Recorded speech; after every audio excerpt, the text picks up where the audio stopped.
հայ մարդը ամաչում է և շարունակում է ամաչել։ Կառավարիչներ ու մորոք հարձակման է ենթարկվում հայ արժանապատիվ քաղաքացին, հայ առաքելական Սուրբ եկեղեցին։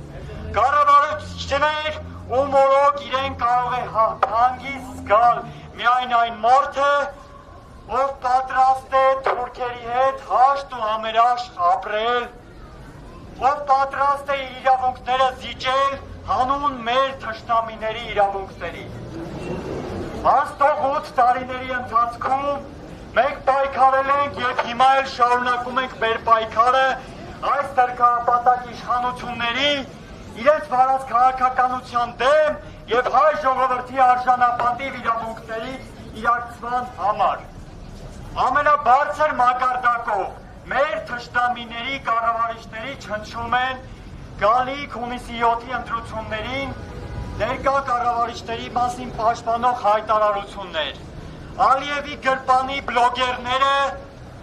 ուղղակի վիդեոների միջոցով հայերեն լեզվով մեր քաղաքացիներին հորդորում են ընտրել քաղաքացիական պայմանագիր կուսակցությանը։ Մենք այսօր այստեղ ենք ևս մեկ անգամ ցույց տալու, որ հայ մարդը, հայ երիտասարդը դեմ է այս իրավիճակին։ Հայ մարդը իր արժանապատիվ պայքարը շարունակում է և հայ մարդը իր պայքարը հունիսի 7-ին հասցնելու է հաջողության։ Բայց նաև չենք մոռացել, որ այս օրը նաև մեր տխրահռչակ վարչապետի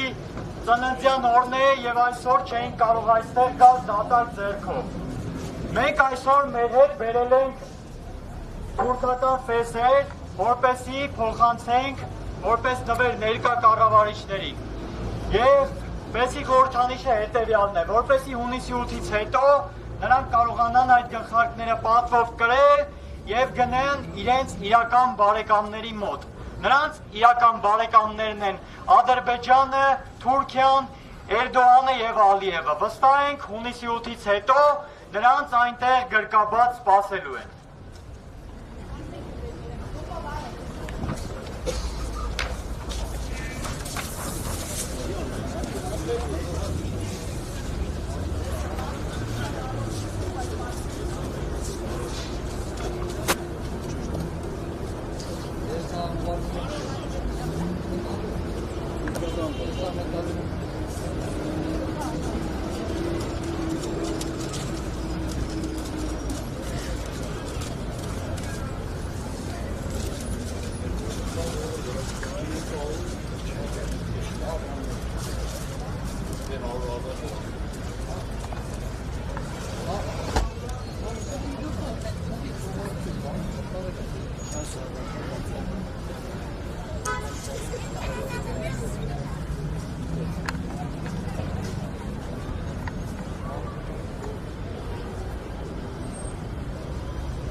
Կարելի։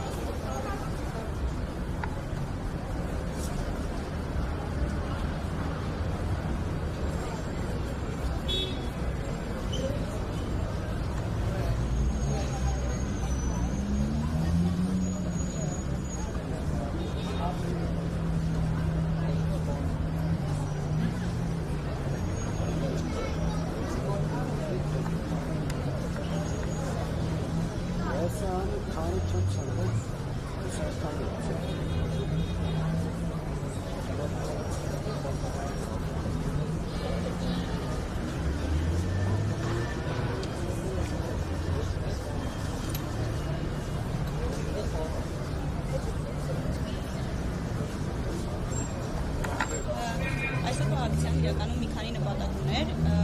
ինչպես տեսնում եք, այս ֆեյսերը բերել ենք կառավարության ղեկավարին եւ իր թիմին,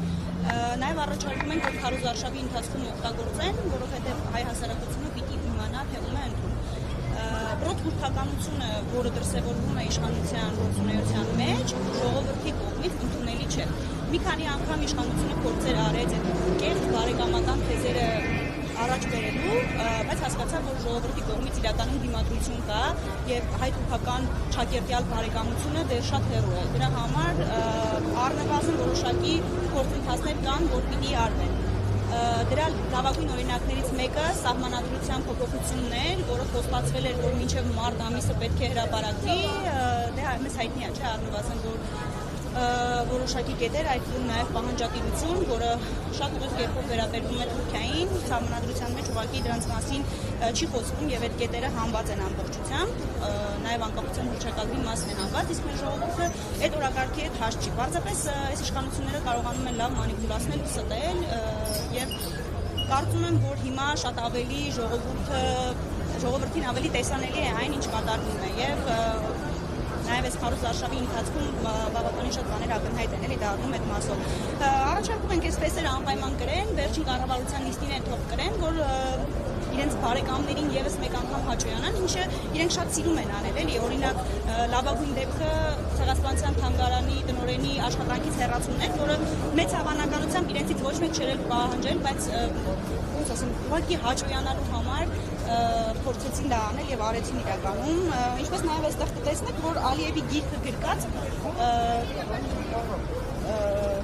երջանիկ ժպիտով վարչապետ է կանգնած, ես չգիտեմ, դա Հայաստանի վարչապետն է, չգիտեմ, այս ինքնաթիռը խորհրդանշում է, որ նա շուտով գնալու է եւ իր ժպիտը թող վերցնի, Ալիևի նվիրած գիրքն էլ վերցնի ու գնա իր բարեկամ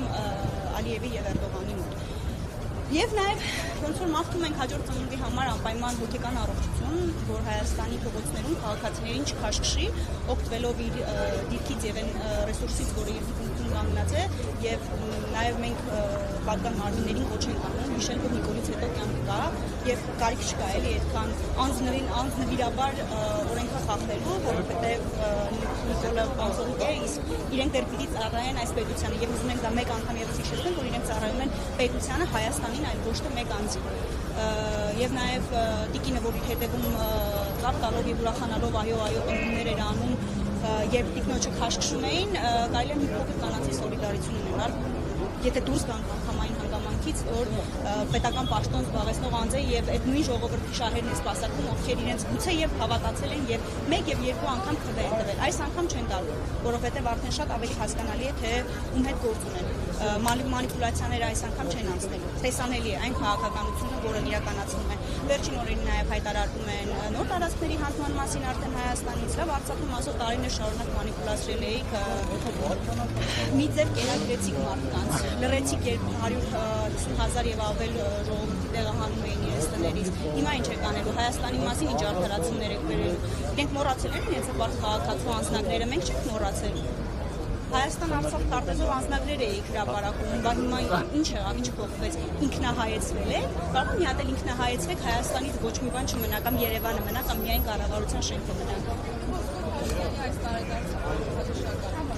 Այո, եւ մյուս տարեդարձը մաղթում ենք իրեն, որ անպայման բանտում լինի, որովհետեւ այո, նա պիտի ապրի, նա պիտի տեսնի Հայաստանը ուժեղացած, զորեղացած եւ